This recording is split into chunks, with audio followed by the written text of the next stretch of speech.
Good morning, everyone. May I have your attention? We're going to get started. My name is Amy Burkert. I'm a proud PhD alumna of Carnegie Mellon, a faculty member in the Department of Biological Sciences. Do we have any incoming bio students with us today? No call outs here. Come on, someone. And I have the honor to serve as Vice Provost for Education. I am delighted to host this special session designed specifically for you, our incoming doctoral students. We've anxiously been waiting for your arrival and preparing to welcome you as you officially become a part of our university community. I'm particularly pleased that so many of us are able to be together here in person by following important safety and public health protocols to strive to protect ourselves and our entire community. This is just one example of our shared commitment to each other. Over the next days, weeks, months, and years, we will continue to work together to advance our individual, collective, and societal goals and aspirations. We look forward to learning with and from you, and we are eager to begin. We hope you are too. Carnegie Mellon is a global research university with more than 15,000 students, 100,000 plus alumni, and over 4,000 faculty and staff members, certainly recognized by many metrics of excellence. Our renowned faculty members are practicing professionals who bring extensive knowledge and experience into their work. They are extremely accessible and take an interest in their students' development. One of the greatest rewards as a faculty member is the opportunity to train and mentor students who share your passions for study, creativity, and discovery. Take advantage of their knowledge and their expertise. If you aspire to make a real impact through your study and your work, you have indeed come to the right place. I would just like to take a few moments to ask you to reflect on your journey to this point. Think about where you've been, what you've done, and who have been important mentors and role models who've supported, challenged, and inspired you. Now ask yourself for a moment, why did you choose Carnegie Mellon for your doctoral education? Perhaps it was a recommendation of one of those mentors or advisors. Perhaps it was the unique interdisciplinary approaches to the curricula or our real-world problem solving. Maybe it was the people, the leading researchers, artists, entrepreneurs, and writers you could have the chance to learn from and work with. Maybe it was the impact you've already seen our work have on the world. For each of you, your reasons may be different, but hopefully, as I mentioned, you have selected this place with intention and focus, and we are honored by your commitment as you aspire to maximize your experience. Now the next question. Think for a moment, why did Carnegie Mellon select you? I'm sure it's because we saw in you the potential to do great things. We saw your passion to learn and grow and act and be a part of something bigger than yourself.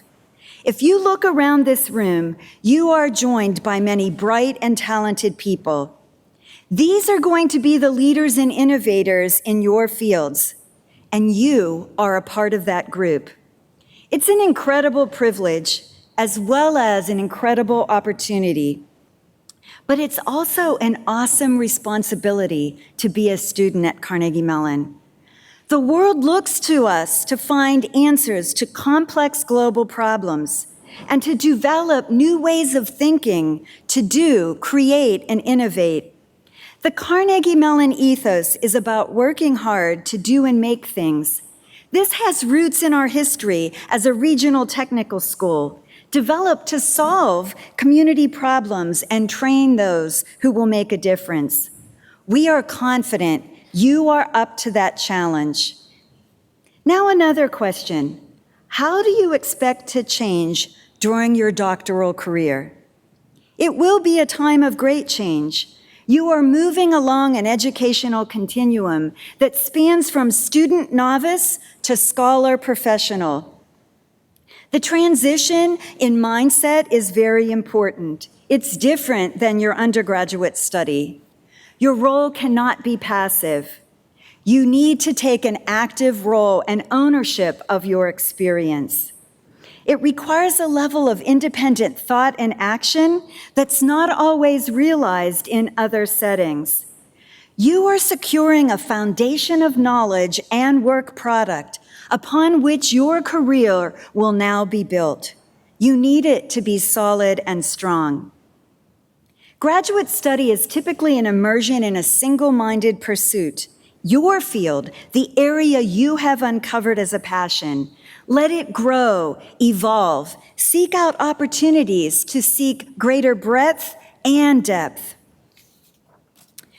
At every step of your journey, there are going to be numerous opportunities for you and resources available to help you, some of which you will hear about in the sessions throughout your orientation, even starting yesterday. In fact, following this program today, there will be a number of key sessions developed specifically for our doctoral students. There's a key resource panel that will include representatives from the Eberly Teaching and Learning Center, the university libraries, the Student Academic Success Center, and the Division of Student Affairs. Your colleges and programs will welcome you for special activities and lunch together. And then this afternoon, there will be a panel with current doctoral students. Take away from this session that we are here to support you, and we are committed to your personal, intellectual, professional growth. We seek to train and empower the next generation of thinkers, creators, and leaders. One such student leader is the current president of our Graduate Student Assembly. Throughout his time with us, he has translated ideas into action through his research, but also through his work at the national and global policy and advocacy level. I'm delighted to now introduce Divyansh Kaushik. He is a PhD student in the School of Computer Science, Language Technologies Institute, and president of the CMU Graduate Student Assembly. Divyansh.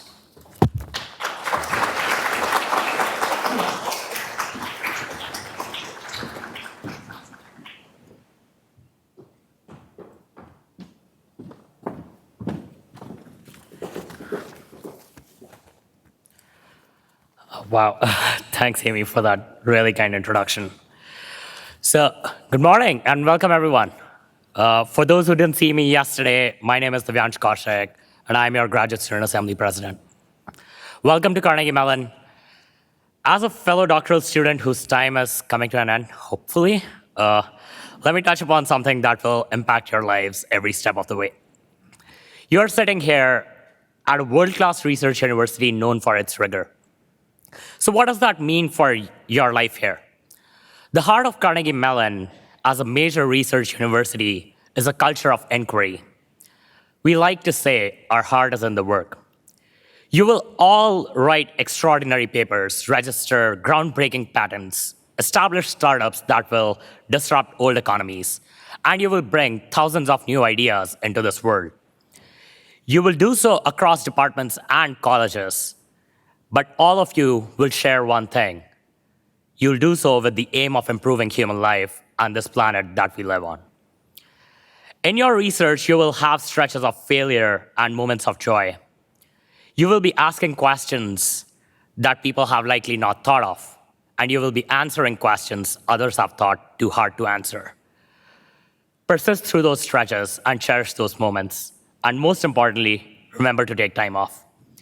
As I said before, your graduate experience will be much more than your research. I joined the GSA External Affairs Committee in my first year. I saw it as an additional way through which I could make a difference. The role of the GSA is not only to organize various social events, wine tastings, ski trips, theater productions, but also to fiercely advocate to make your lives better.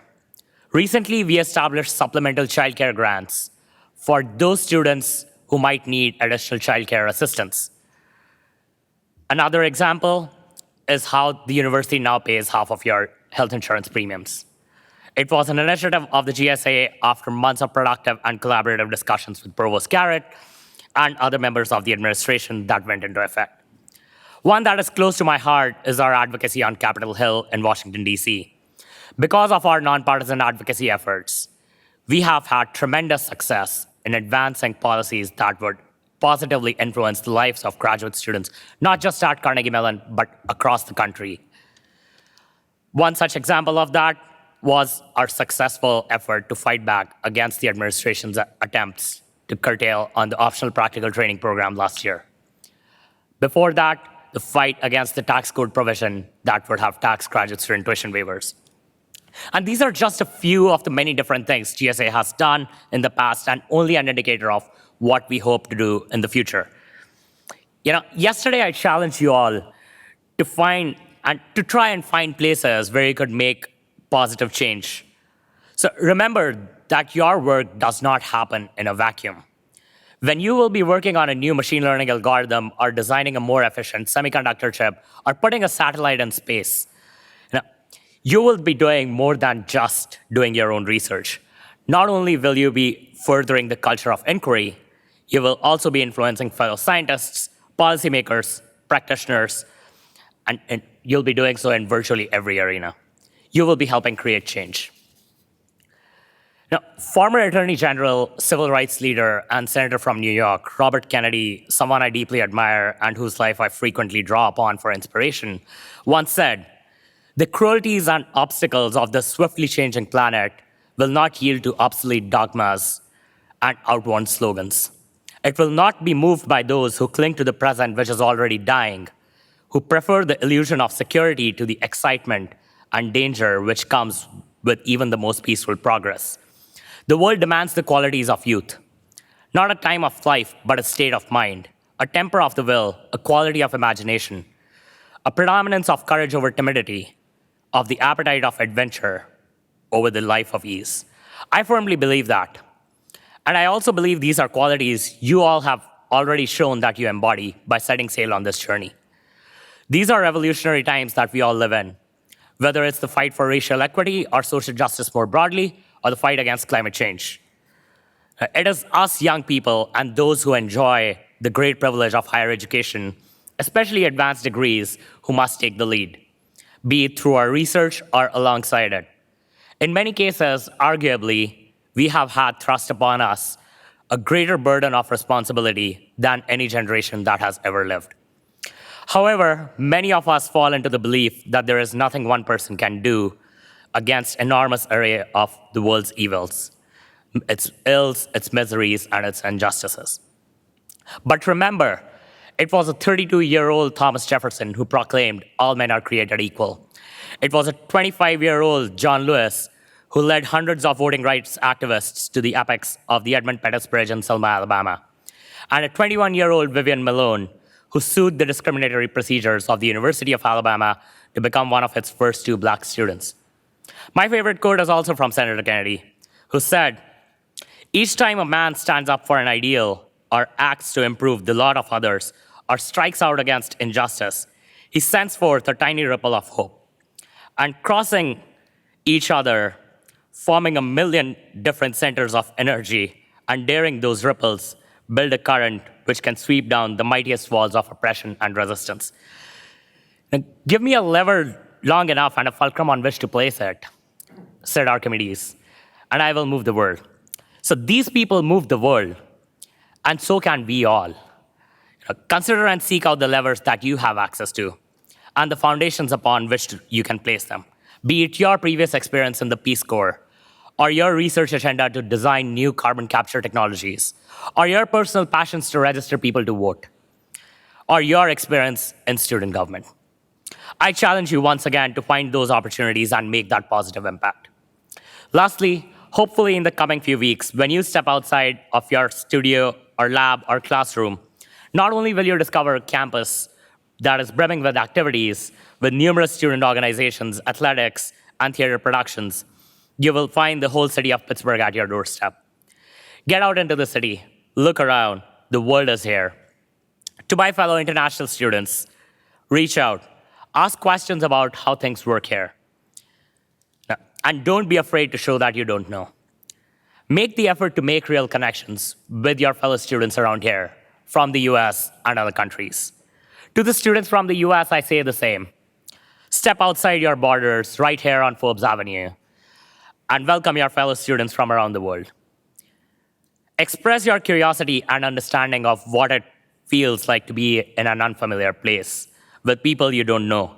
And most importantly, you all look out for one another. I can guarantee that this experience will be unlike any other you have had thus far. So take a moment and appreciate yourself and those around you that helped make it possible. For the fact that you made it here. George Bernard Shaw once said, "There are those that look at things and wonder why.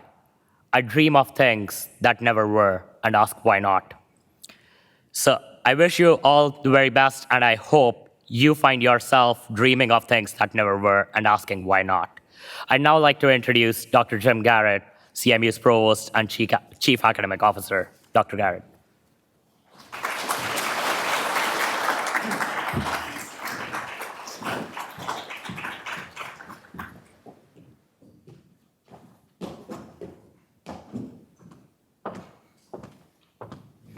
Thank you, Divyansh, for your amazing leadership of the GSA and for those very inspiring words. First of all, can you hear me in the back of the room? Can you hear me okay? Good. While we're in orientation and we're in spacious rooms, certainly the speakers are allowed to remove their masks by approval of the university. However, I am on record as sending out numerous emails and memos to my faculty and to some of you asking that during the semester you teach with masks on, at least early on. And so I figure I better lead by example and show you that it is possible and that the provost can do it, so the faculty and those of you who have to teach hopefully also see that it's possible. So good morning, everyone. And on behalf of the university leadership, I am so pleased to welcome you, our incoming 2021 class of PhD students, to Carnegie Mellon University. It's taken a lot for you to get here, making personal and professional sacrifices, and maybe even traveling long distances from loved ones to join our community. But trust me when I say this is all going to be worth it. The greatest educational experience of your life starts today. Take a moment to reflect on your accomplishments and academic successes that have brought you to this point. Today, there are nearly 480 of you incoming doctoral students hailing from throughout the United States and all over the world, and we're welcoming 3,800 incoming graduate students to our community this year.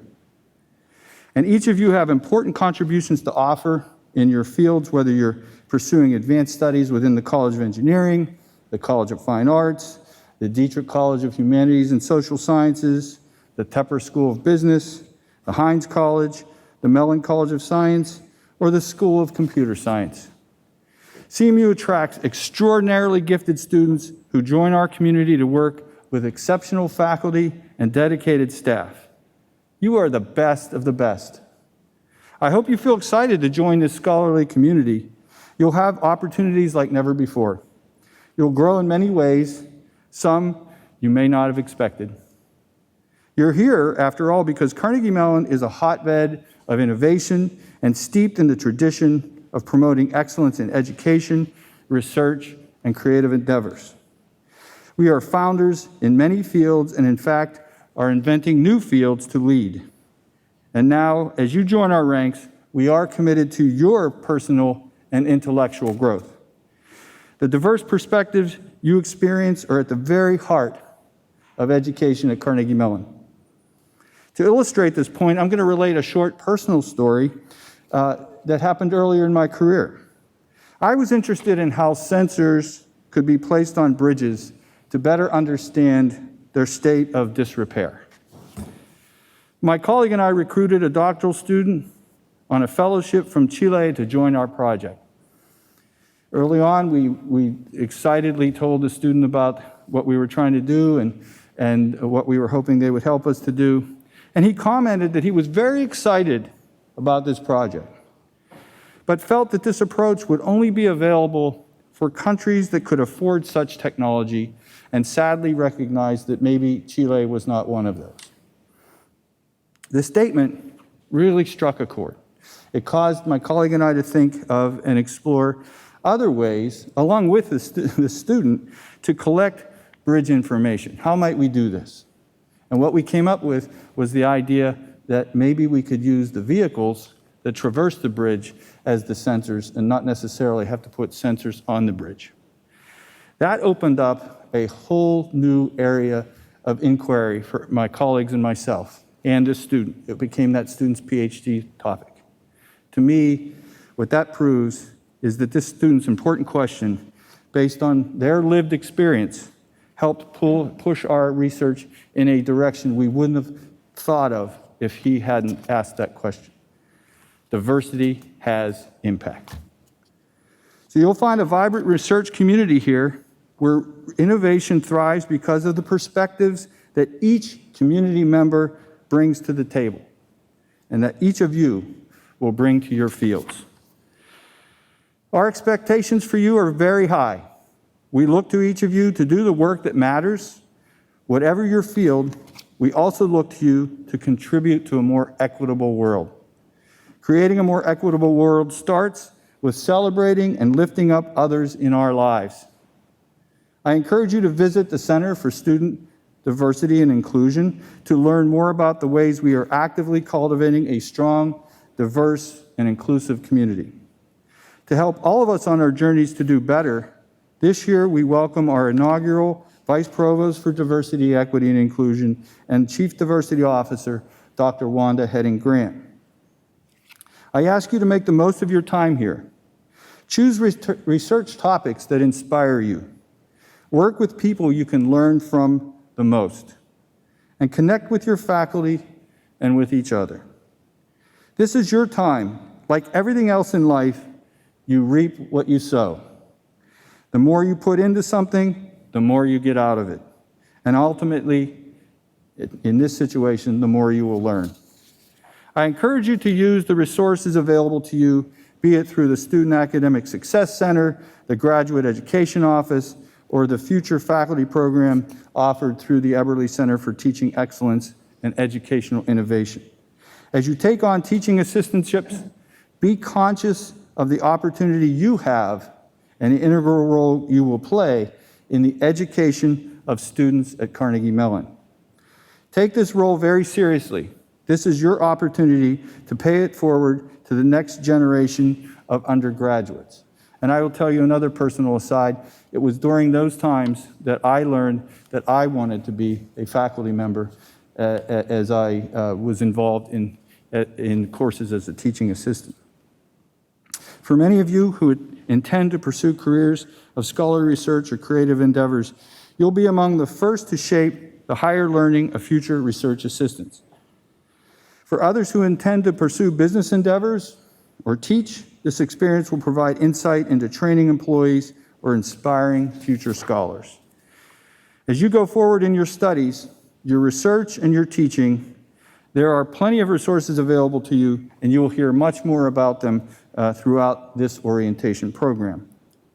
We're a global community of more than 120,000 alumni living in 130 countries and nearly 1,500 faculty from 48 nations. CMU is uniquely attuned to global citizenship and the borderless science that increasingly defines knowledge creation in the world today. We are all in your corner, here to support you and cheer you on as you change the world. Remember that this is a special time in your life and in your career. You are in the right place at the right time. Cherish it, own it. You're among the foremost thinkers of our time. Count each other among those thought leaders. As a fellow Tartan, I welcome you to Carnegie Mellon. Actually, I'm a 3-time Tartan. I welcome you to Carnegie Mellon, and I look forward to hearing about the important work each of you will do during your time here. Thank you, and it is my pleasure to invite Vice Provost Amy Burkert back to the podium. Thank you.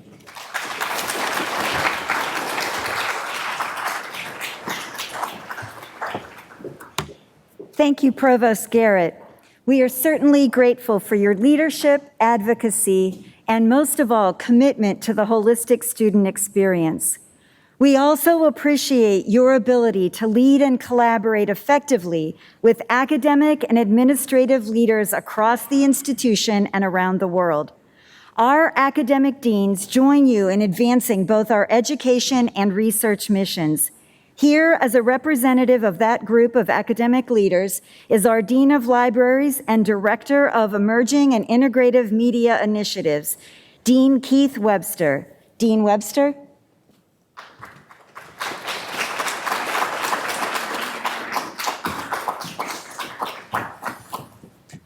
Thank you, Amy. Good morning, everyone. Welcome to a truly vibrant research community. My colleagues, Deans Bajeux, Durge, Hébert, Krishnan, Poole, Sanders, and Shines join me in my words of welcome. We are an international community. 4 of the academic deans, exactly half of the group, grew up overseas. The past 18 months have been tumultuous, and we have all experienced uncertainty, fear, anxiety, and disappointment. But today is exciting. We come together to begin something new, to start a journey of exploration. As you join us, you may be wondering whether this is real. Am I really here at CMU? Yes, you are. You all belong here as part of a remarkable community of scholars, innovators, designers, and entrepreneurs. And let me say, you are a wonderful and accomplished group. Every one of you has tackled challenges successfully. You are smart and creative, and you bring a passion for advancing knowledge in your field. We are all so glad that you are here. As you embark upon your doctoral program, you will enter a much narrower and deeper focus in your field than you have experienced in your earlier education. Your academic life will focus closely on your department's curriculum and the faculty and students in your cohort. The relationship with your mentor will be paramount and critical to your success as a PhD student. CMU has a world-class faculty dedicated to your achievement. With them, you will break new academic ground and advance knowledge and understanding in your field. Each member of the Carnegie Mellon community has a common interest in scholarship, and everyone is here to help you. You're not alone, and during this orientation period, you will learn about the many resources available to provide support. We are a rich and diverse community committed to your success. So what will we do together? That's the question I invite you all to explore starting today. Meet in this room or online people from different fields to your own. CMU offers a remarkable opportunity to work with people from varied disciplinary backgrounds, to understand how others solve problems, to explore and see their habits of mind.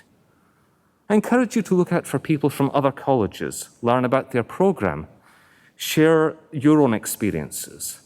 I encourage you, and you might expect me to do a quick plug here, to use the collaboration spaces in the university libraries to set up opportunities to meet. If you're looking for quiet spaces to write and to think, we can help you there too. And don't forget that our librarians are faculty experts in both academic disciplines and in the structure of knowledge in those disciplines. Get to know your library specialist, work with them throughout your time at CMU. Finally, you have arrived not only at a world-class university, but at one of the most livable cities in the country. There are many cultural, recreational, and entertainment opportunities, fine sporting venues and teams. And I encourage you to get out, explore the city, take time off to relax, enjoy being in Pittsburgh. I wish you the best of luck in your doctoral studies. I invite Amy to return to the podium. I should have given her a cue that I was about to do that. Best of luck. I'll see you around on campus. Thank you.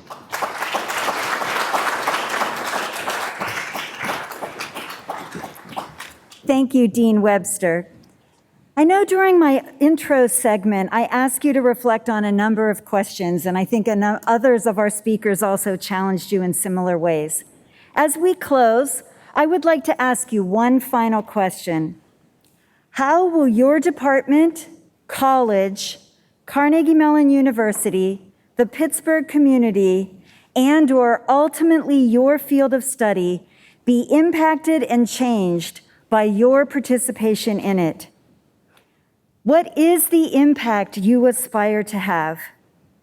We at Carnegie Mellon strive to educate not just agents of change, but rather architects of change. Those with the plans and ideas, as well as the ability to implement them. I wish you great success and welcome you to our community of scholars. Before transitioning to the next panel on key institutional resources, I want to take one moment to acknowledge and thank the full team of campus leaders and partners who have planned this event and all of graduate orientation. I specifically want to call out a team who will continue to be important contacts and resources for you. Dr. Jen Gilbride-Brown, Assistant Vice Provost for Graduate and Postdoctoral Affairs, Dr. Holly Hippenstill, Associate Vice President in the Division of Student Affairs, Jamie Rossi, a director in our Student Academic Success Center, and Desiree Cronick, also in the Grad and Postdoctoral Affairs Office. Please join me in a round of applause, thanking everyone responsible for this program and all that you all do for our graduate students. Thank you.